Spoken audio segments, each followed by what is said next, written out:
Hello, and tribal followers, subscribers, and watchers of my YouTube videos. It's another Cosplay in the Geekfort, and I am here with Bev from Downen Creative Studios. Hello, Joel. I'm so glad to be here. Thanks for inviting me. Glad you got to come too. It's been so long since I've seen your face, so I'm really excited to see you too. I know. I'm really excited to talk. Cool. So let's get started. What led you, or what helped you decide to start cosplay? Well, I like to blame that completely and entirely on my stepdaughter, Zoe. Um, so, and it's kind of a two-part answer, but we went to a convention to Rose City Comic Con here in Portland back in like 2014, and we had no idea what cosplay was or what a convention was or anything, but we wanted something fun to do with kids. They were kind of young and seemed like something really fun. So we went, fell in love, and then we realized that I realized that I wanted to maybe make something. We were going to go again next year because we thought that there was only one convention and it only happened there, and it was just once a year. Little did I know how much my life had just changed. But so the next year, Zoe, my stepdaughter, she was, I don't know, maybe like 10 or so at the time. She asked if I would help her sew a costume. And so I did. And then they talked me into making one for myself as well, Jean Grey from the X-Men. And then, of course, I had to make uh, Magneto for my husband, Brett. And then for Zach, he was still kind of young. I think he was like 6 or something at the time. So we found a Wolverine onesie for him, so he could like roll around on the floor if he needed to. So that was the inspiration for the beginning of my cosplay, from there on. Yeah, that's how it started. Cool. So when you made that first costume for Zoe and for you, did you make it yourself, or was it more store-bought stuff? Like you said, for Zach, you went and bought a onesie, but like when it came to everyone else's costumes, like how much did you say, okay, I can make this, but this I really want to buy? I'm real stubborn. Actually, I have a stubborn tendency to try to do everything myself. And then I also I know a little bit about sewing, and I also knew a little bit about model making. And so making a helmet, I watched a Evil Ted video on how to make foam helmets because I wanted to do that for Magneto. And that process was kind of familiar to me, not using foam, but the whole idea of sculpting and using fillers to help make seams disappear and all of that. So that was really, really nice. And I loved it. I loved being in that creative space. So I tried to I made almost, I made my costume completely. That was all sewing. And then my husband's costume was pretty much made completely by hand. I had to buy his pants and the gloves, but whatever, that's fine. And then, of course, Zach's costume was not handmade at all. And Zoe actually made most of her own costume. So I was really just there. Yeah. Did you know that? I don't know she that. really she really wanted to learn, and I really wanted her to enjoy it. So I really tried not to get in the way. I wanted her to kind of find her own path with creating, and I was inspired by her. So yeah, it was just so fun. Those are some fun days. Cool. So what would you say is your favorite part about cosplaying? I love this question because I always feel like I have a different answer for it every single time. I love the community. I have met so many wonderful friends like yourself, people that I really care about in my life. And I've been able to kind of create a community that I enjoy and that I love. But the other part of cosplay that I love is that it's keeping my brain creatively engaged. And when I'm in my workspace, I am so happy. I'm so happy to just be creating and thinking about making things work. And it's like a big puzzle piece for me and problem solving. And even though I get a little stressed out sometimes with creating, it's all just part of the process. And I love that process. That's great. That's so cool. So when it comes to the process of making a cosplay, what's been the most ambitious cosplay to date that you think you've created so far? So that would 100% be Wasp, the Wasp from Ant-Man and the Wasp that I was asked to make for Marvel Becoming, which is a little web series that they did for cosplayers making replicas of their various characters, and it did a little segment. So they asked me to make Wasp for them, and of course I said yes. Oh my gosh, okay. And then it was insanity for 4 months.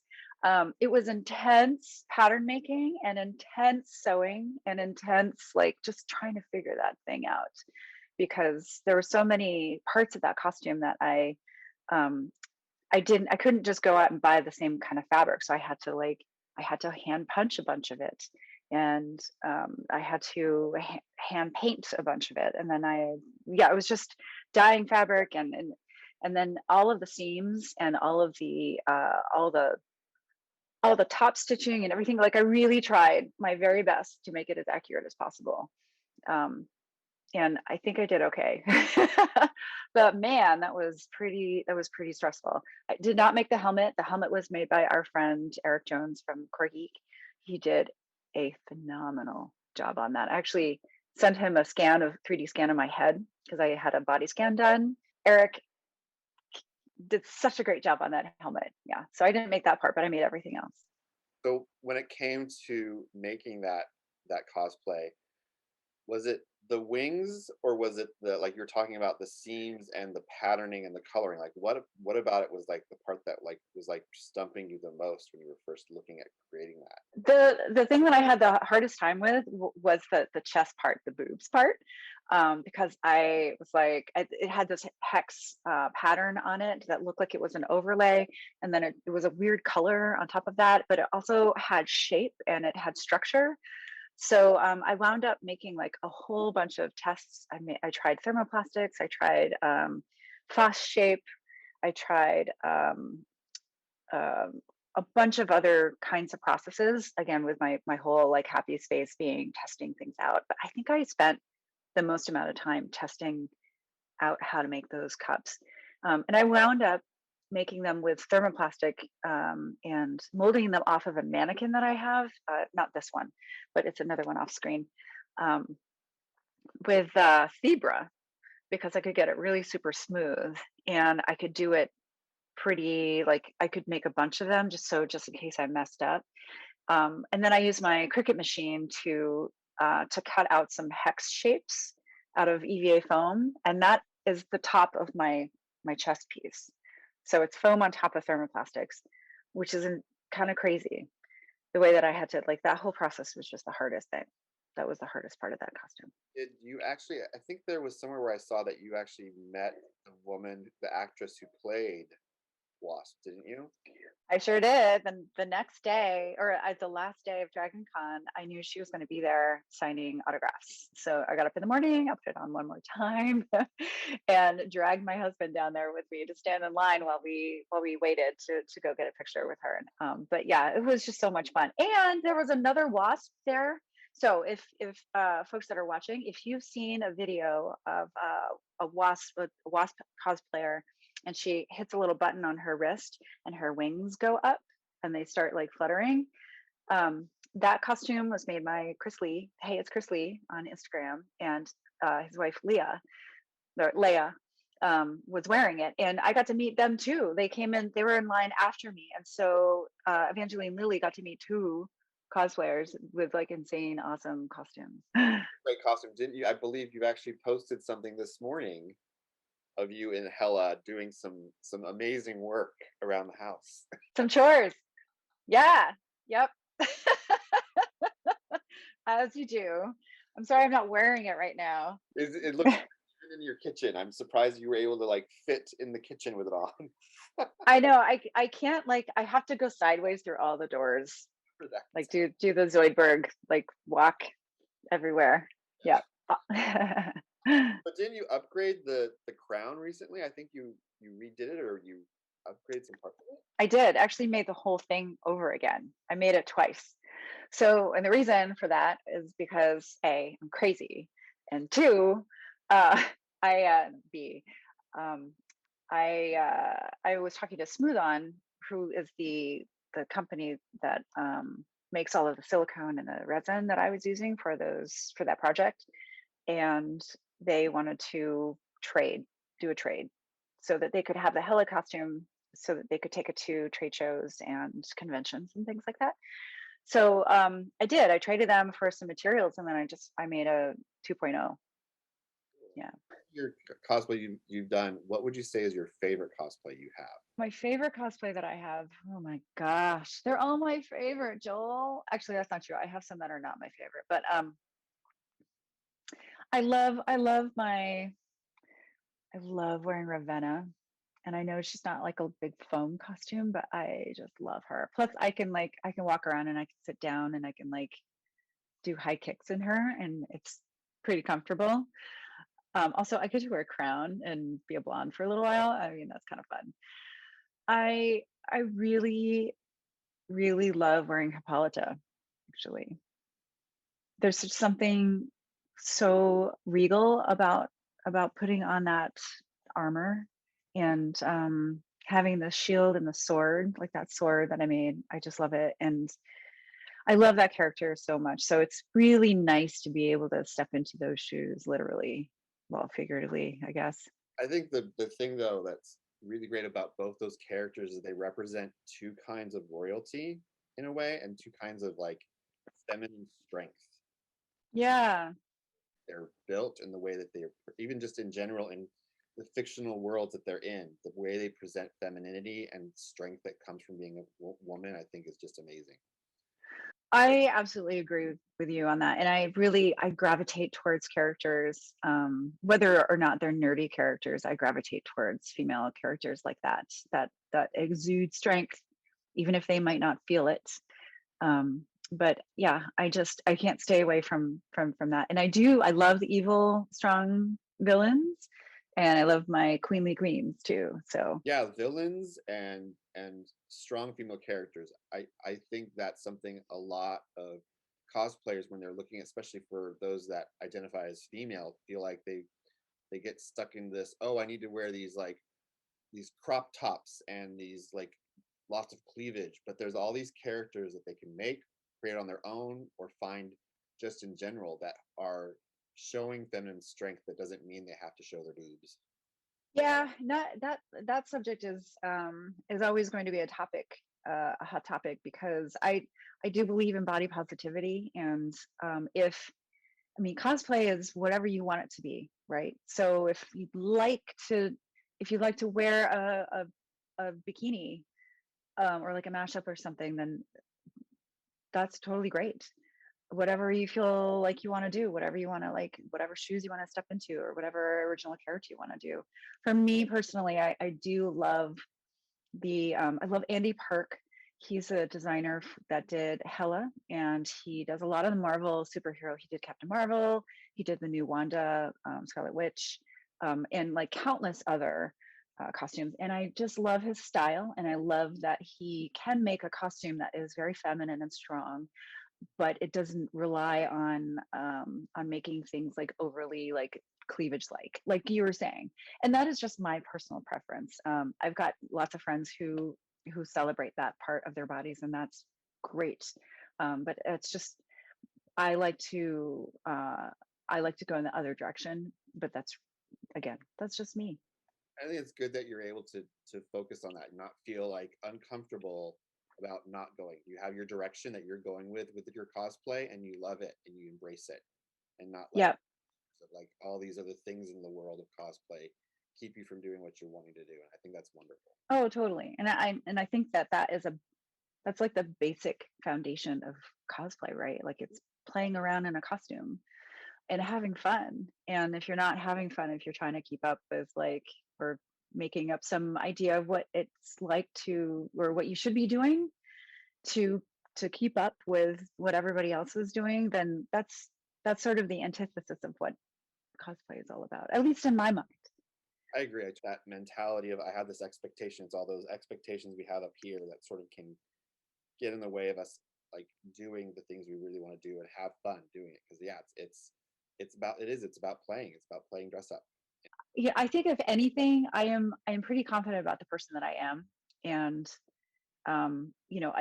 as if I was younger and discovering cosplay, I might try to do things that I would feel uncomfortable with doing, because I would feel pressure to do those things, if that makes if that makes sense. So nowadays, like I don't really do projects that I don't want to do because it's not going to be fun for me. What is your favorite part about cosplaying?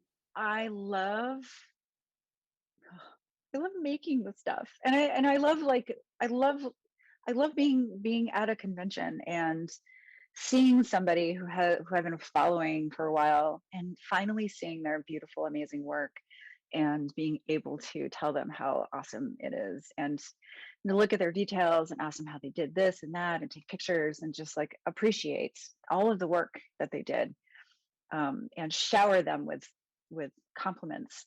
I love that. I love that a lot. Um, I also love I mean, again, I already said community, but I love the community and I love that people will support each other. And I think that there's a lot of mental health benefits to what we do as a community. And we kind of stick together like we're a big, somewhat dysfunctional family that functions really well together sometimes. Well, speaking of community, tell me more about Sheepprop. What is that and what Oh, Sheepprop. You can see that's my plug in the background there, little apron. So Sheepprop is a group that I founded back in 2018, and it was born because I really wanted a community that was for women at the time. It was just for women. It has since grown to include anyone that identifies as female or non-binary or two spirits, transgender cosplayers, and artists and makers. Um, and because we didn't really have a closed community like that I could find or that I knew about, so it's like, you know what, I need to make one. I wanted it to be a safe space for us to have a place where we could ask questions like, hey, how do I get this bra to like fit inside this costume? Or I'm having a hard time with like this part of my costume that is like right here in this part of my body that I really don't want to be taking a picture of and putting on the internet, on the RPF or in any other maker spaces. Because unfortunately, that's not something that I've had I ever want to do because I don't want to have the negative aspects of the people out there that make the online experience not great.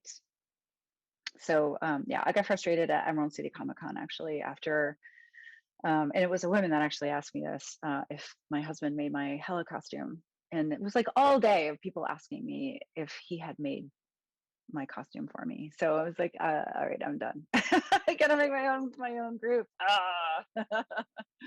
With that group, what do you think has been the greatest experience that you've seen happen within the group that's really helped make it thrive or make it show the world that it's safe to do cosplay? Oh, that's a big question.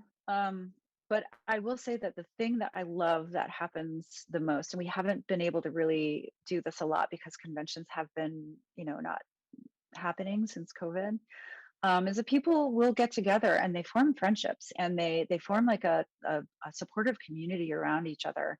And they will, if someone comes to the group and they are having a hard time with something, and sometimes it's not even really cosplay related, like it might be how they're feeling about what it looks like on them, or how they're struggling with, X, Y, or Z, but it is like a creative kind of a need, like they need to just like discuss.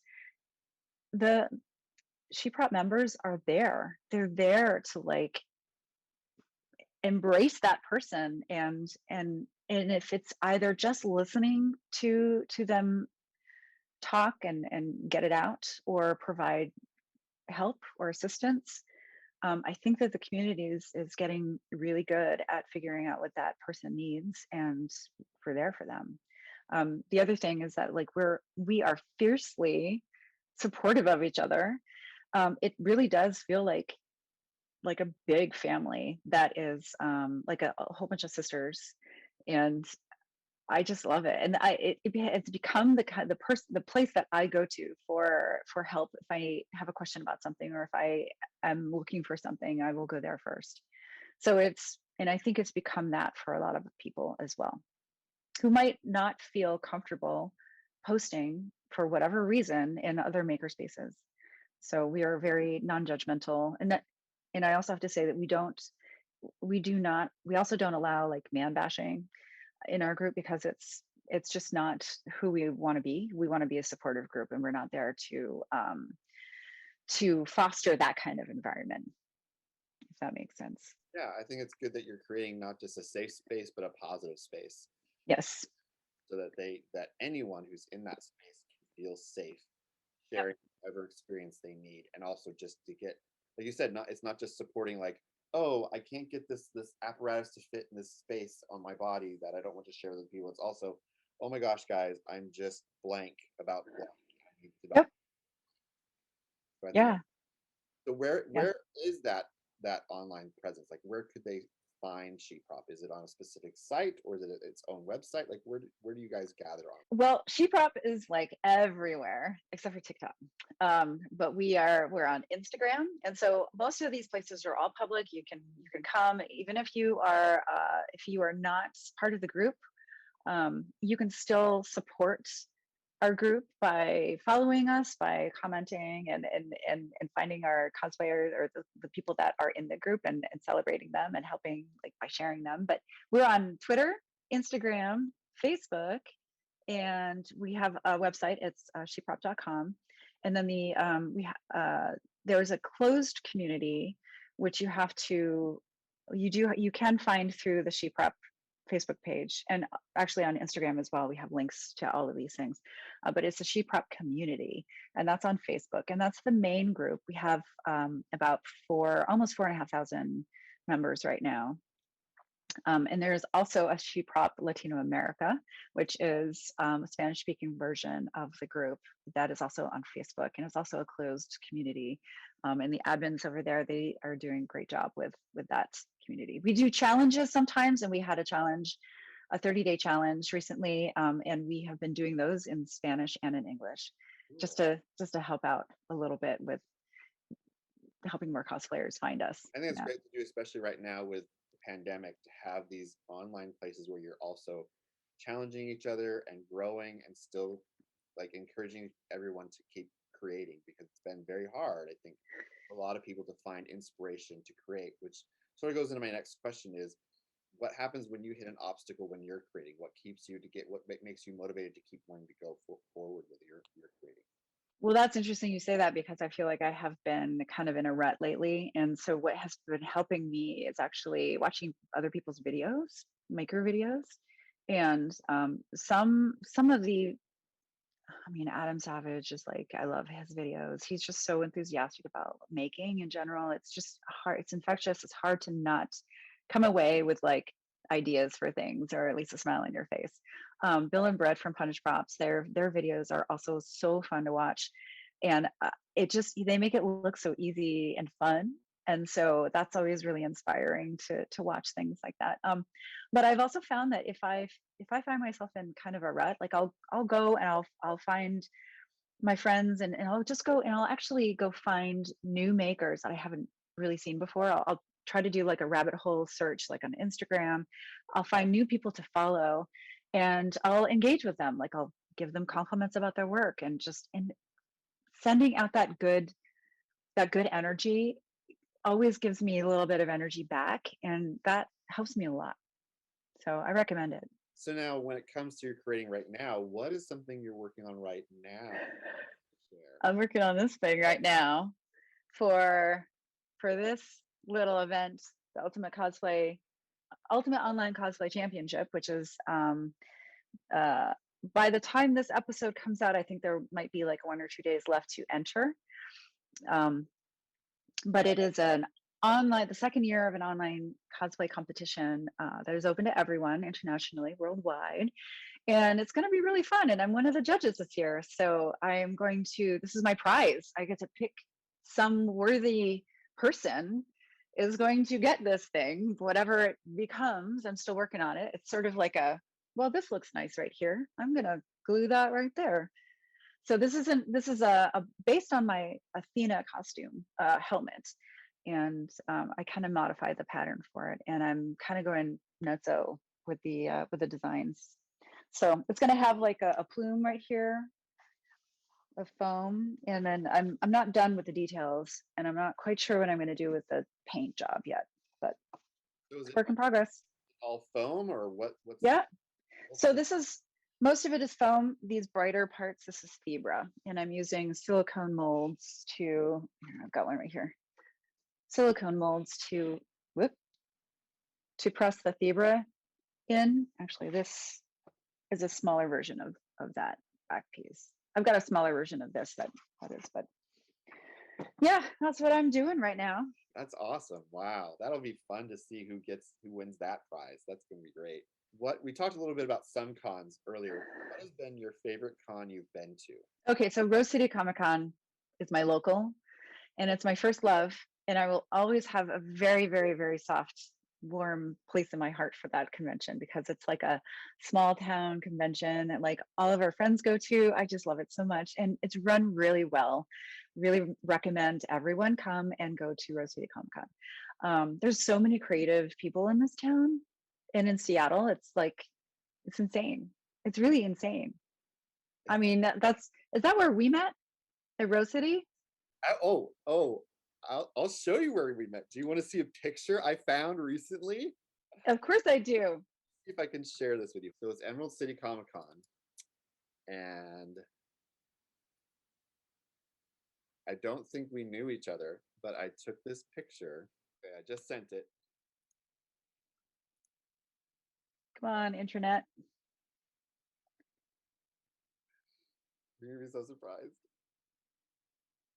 Oh my God, I can't wait. Oh. Oh my God. Oh my God, are you kidding? Wow, this is from like forever ago. 2015. That was the competition. That was after the competition. Oh my God. Oh, Joe, that is so crazy. I was looking at the video from the blog, and it was when just after the competition, I was with Renee, and we were walking out, and you guys were nearby, and I was like, "Oh, you guys look great. You both look tired." I was like, "Can I take a picture real quick?" And you're like, "Sure." Oh my gosh, that is so great. Oh, that was the first time we met. Oh, that's awesome. I was just randomly looking for stuff for that video, and I was like, "Oh, I want to find maybe some pictures to go along with the video about the 6-year anniversary." And I was like, "Oh, I can't believe I have this picture still. I have to put it somewhere so I never lose it." Oh my gosh. Well, thank you. I can't wait to show it to Brett, because he's gonna be like, oh my God, I'm actually wearing a costume, and that was a long time ago. Very rare photo. But yeah, that was just the funnest memory to realize, oh my gosh, I have this memory of like our first meeting ever. So definitely keeping that forever. Well, thank you for sharing. That was awesome. So yes, definitely Rose City is a really great and fun con to go to. But what's one con that you would love to eventually attend when it's safe to attend a con? I really like anything international. I think I just want to like get on a plane again and go somewhere.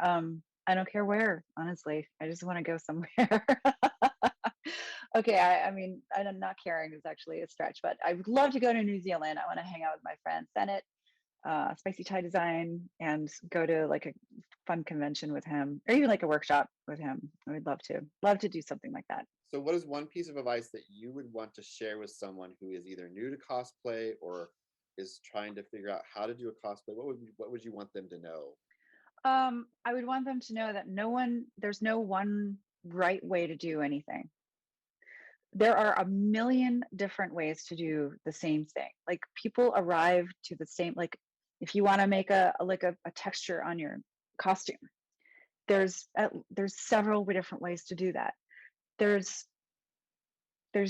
not one exactly right material. Like there's so many different options out there right now for cosplayers to make their costumes. Like there's a billion different kinds of foam now, and I would just say, like, if you can get past being maybe feeling overwhelmed with figuring out what to use, what to start with, just start with whatever you've got, like whatever you've got nearby. Like just start making, just dive in, get your knife out there, wear your respirator. I know that's a lot of advice, but the biggest thing is to just start. Just start that first cut. So when it comes, that's another question. So a follow-up question to that is, what would you say has been like the most interesting thing that you've learned about doing cosplay? Would you see it's more the sewing part of it? Because I know you love to sew, and sewing's been one of the things that I've noticed you've done phenomenal at, but then you've really branched out into the foam aspect of it. When it comes to those two areas or any area, what do you think has been one of the most phenomenal things that you've learned so far that you loved to learn, that you love sharing with others? Oh, that is like resin casting and using silicone and putting it on fabric, like what I did for Hella. And I did do a little bit of that for Wasp as well. I just think it's silicone and resin, they seem like they're really scary because they are kind of expensive materials, but there's so much that you can do with them. And once you kind of get the hang of it, it's really fun. It's just so much fun to use those materials. So that it has been the one thing that I really, really, really enjoy.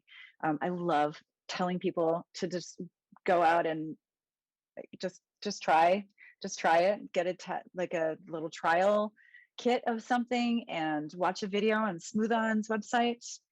And yeah, call me up if you have any questions. I'll try to help.